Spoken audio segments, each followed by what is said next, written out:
Statements today, and Court TV is there for gavel-to-gavel coverage. On day one of the trial of Erica Stefanko, the prosecution brings testimony about the final months and days leading up to the murder of Ashley Biggs and lays a key foundation for their star witness, Stefanko's ex-husband, Chad Cobb. Tonight, we bring you all the latest. In Warren County, Ohio, Skylar Richardson was acquitted of murdering and burning her newborn baby. And now she wants her probation ended early for her conviction for gross abuse of a corpse. I would do anything and above that you ask, and I understand, and I just wanted to say how sorry I was. On the docket tonight in Bullock County, Georgia, a 17-year-old girl is shot and killed inside a pickup truck. Marcus Wilson has now been indicted for felony murder, but claims he was the victim of a racist attack. We have a preview of the trial. There can be mercy, there can be forgiveness, but justice, it has to be served. In Phoenix, Arizona, police respond to a domestic disturbance and two brothers end up dead. We break down the body cam footage with our law enforcement experts. Drop the gun! Plus, the 13th Juror Speaks. Tonight, we take a look at your reaction on social media.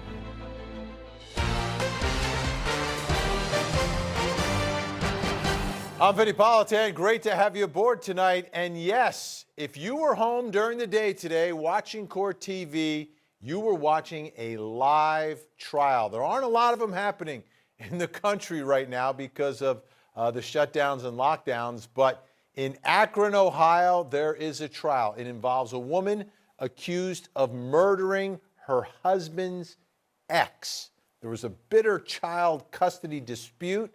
And prosecutors say that the two of them put together this plan to have her murdered. Chanley Painter has more for us. Erica Stefanko greets prospective jurors who could be deciding her fate. The 37-year-old mother has opted to stand trial for the murder of Ashley Biggs. If convicted, she faces a life sentence with either parole eligibility after 25 years, 30 years, or a life without parole option. Stefanko is accused of calling in the bogus pizza order that lured Biggs to her death 8 years ago.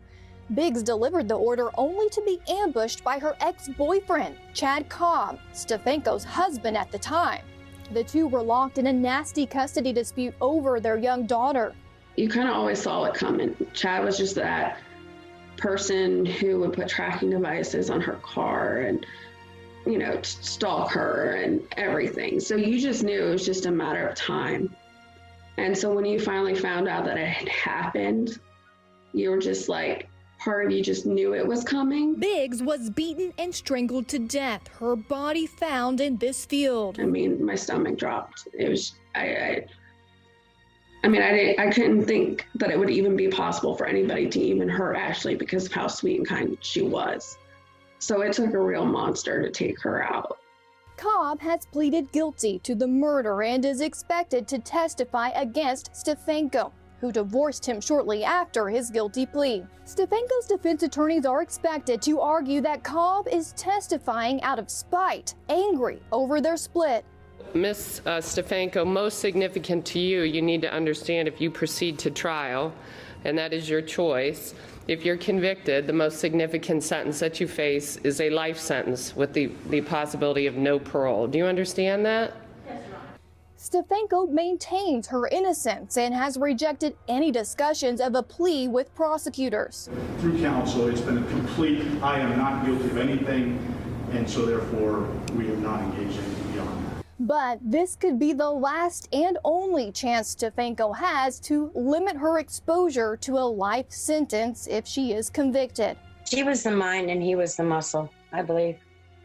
She was a psychology major and he was a dishonorable discharged Marine. Put two of those together. It will now be up to a jury to decide the question of Stefanko's guilt, but Ashley Biggs' friends have already made up their minds. I knew that it was just a matter of time that she would slip up, and it was just something she can get away with. But I knew if we were patient enough, time would get her, and they got her. It's such a tragic story, and what you're talking about are two exes that are now in relationships, and both couples don't like each other, and they're in the middle of the whole thing is this poor little girl who's now 15 years old. Really unreal. Chanley Painter is at the courthouse and has more for us tonight. Day one of the Erica Stefanko trial featured opening statements and a key witness for the prosecution. In its opening, the state said that Erica Stefanko needs to be held accountable for her role in the murder of Ashley Biggs in 2012, saying that Stefanko allegedly was the one who made the call to the pizza and ordered the pizza to lure Ashley Biggs to her death. In fact, saying that Chad Cobb could not have accomplished the murder without the help of Erica Stefanko. The defense countered in its opening statement, pointing the finger solely at Stefanko's ex-husband, Chad Cobb, who has already pleaded guilty to the murder of Ashley Biggs and only implicates Stefanko, according to the defense, now that she's divorced him and married his best friend. Well, the prosecution began its case in chief today, and we heard from one key witness. Let's listen. It was Erica causing threats. You said Erica what? Making threats. What type of threats? Telling Ashley that she would rip her head off, shove it up her butt, and that she would kill her. Outside the presence of the jury, the court heard from the state star witness Chad Cobb, as well as the daughter of Cobb and Biggs, to ensure both understood their role in testifying against Stefanko, which we expect to happen tomorrow on day two of the trial. Not only will Chad Cobb and the daughter testify, but Chad's mother, Cindy Cobb, is expected to start the day tomorrow with showing the jury, or playing for the jury, this 3-hour phone call where Erica Stefanko allegedly confessed to Cindy Cobb her role in Ashley Biggs' murder in 2012. It'll be a big day tomorrow. We'll be here, Vinny. For now, I'll send it back to you. Chanley Painter at the courthouse. Now, you think about what this is all about. You break it down. It's about two exes now in relationships with other people, and the two couples are just going at it. And it ends up with Ashley Biggs, this young mom, murdered. Unreal. Let's bring in our think tank tonight. Joining us in West Palm Beach, Florida, the state attorney for Palm Beach County, Florida, Dave Arenberg is with us. Also with us in Atlanta, Georgia tonight, criminal defense attorney, civil attorney Jesse Law. And in Grenada Hills, California, former prosecutor David Fleck. All right, we're going to try to keep the Dave and David straight tonight, so if I keep using your last names, that's the reason I'm doing it. But we'll go ladies first, as always, if we have two gentlemen. Jesse Law, should we be shocked and surprised that the motivation for the murder of a young mother is a bitter custody battle? No, we shouldn't be surprised. This happened in 2012. He admitted to the murder in 2013, and soon after that, she divorced him and married his best friend. It seems like Chad Cobb had a lot to think about and steam in his jail cell and decide, what can I do to get back at this woman who I thought would stand by my side? No, we should not be surprised at all. Now, the question becomes for the jury is, do they believe Chad Cobb, a convicted murderer? Would they believe the testimony from a teenager who has to recollect what happened all those years ago? Or will they believe Stefanko, that she had absolutely no role in that she was simply waiting in the car with their 4 children? Look at that. Dave and David, looks like Jesse Law has, fired the first shot here tonight, attacking the prosecution in this case. Talking about Chad Cobb. Chad Cobb spoke today. I want to play that for everyone first because, once again, the judge going over the fact that, you're going to testify. As we watch this, let's take a look at the reaction of Erica Stefanko, the defendant. Is it true that you are confirming that you will be providing testimony against Erica Stefanko tomorrow? Yes, ma'am. Dramatic moment coming up. All right, Dave Arenberg, let me ask you, The key witness, really, for prosecutors, the one that can put everything together, is the convicted murderer, the bitter ex who was in this bitter custody battle and is then dumped by his wife after he pleads guilty.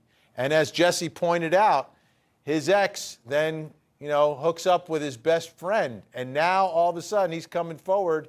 Not all of a sudden, it's been 8 years, but he's coming forward as the key witness. Dave Arenberg. Vinny, sorry, I think the audio was a little, went out. Let me just go back to Chad here. He is obviously a convicted murderer, but his story can be corroborated. It's not just he said, she said. He has other evidence, such as his mother, who apparently has recorded 3 hours of conversations with the defendant, where she implicates herself, where she confesses. You also had on the stand today Miss Brittany Dunson, who showed how this woman is dangerous, how she chased her down where when she was picking up the daughter, who also will testify that her stepmom indeed made the call to the pizza place that sent the victim to get murdered. So if this were just about the murderer here, yeah, you could have problems, plenty of reasonable doubt, but his testimony has corroboration, and that's why I think they will get a conviction in this case. David Fleck, I hate having, and I'm a former prosecutor, I hate relying upon criminals, but in this case, prosecutors need to rely upon Chad Cobb, the killer. Well, I see Chad Cobb as sort of the cherry on top in this case. They've got other corroborating evidence, as my colleague already explained.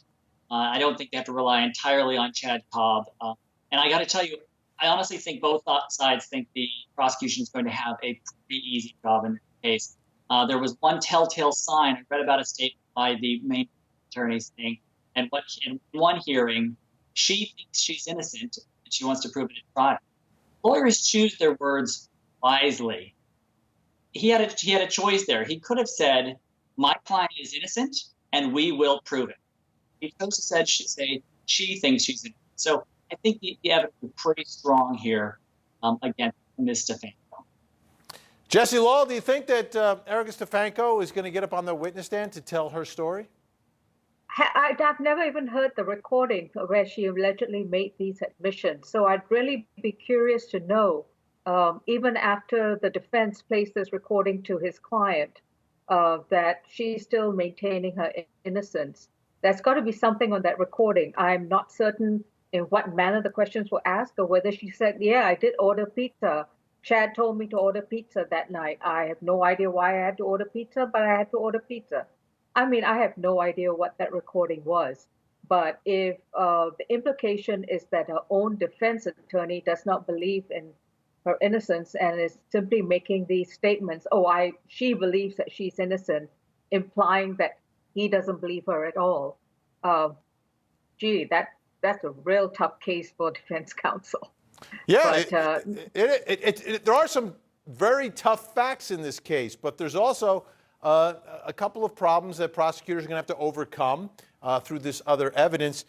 Dave Arenberg, as I look forward to what's going to happen in this trial, there's a 15-year-old girl who today decided that, listen, even though I'm allowed to testify remotely about what I remember happening 8 years ago when I was 7 or 6 years old, she wants to show up in court and will testify in person and be in the same room with her former stepmother. How about that, Dave? The fact that this young girl has decided to show up in court in person. This girl is showing amazing courage. And the judge talked to her today like the judge was a counselor. She allowed the child to use the judge's first name. They were talking as friends because she wanted to make sure there was no undue influence on this key witness. We wanted to make sure that she didn't change her mind because someone got to her. And so that's why I believe that because the judge will allow it, that this could be a key moment in the case. It's one thing for a minor to testify on video. It's another thing for her to talk to the jury in person. I think this will be the final death knell for this defendant in this case. I believe that the evidence was overwhelming before, but now with her testimony in person, I'm convinced they'll get a guilty verdict. And our coverage continues 9 o'clock tomorrow morning right here on your front row seat to justice. Ted Rowlands will bring you everything. And let me tell you, this trial is going to move pretty quickly, but there are a lot of big moments, and there'll be more of them tomorrow. When we come back, it's Ohio night. We've got another story out of Ohio. This one, a trial that you saw last year here on Court TV involving a former cheerleader who hid her pregnancy and was then accused of taking her newborn and setting that child on fire and murdering that child. She was found not guilty of that, but guilty of abuse of a corpse. She's on probation. She's going to be back in court tomorrow, not because she violated her probation, but because she wants her probation ended early. We'll talk about Brooke Schuyler Richardson when we return.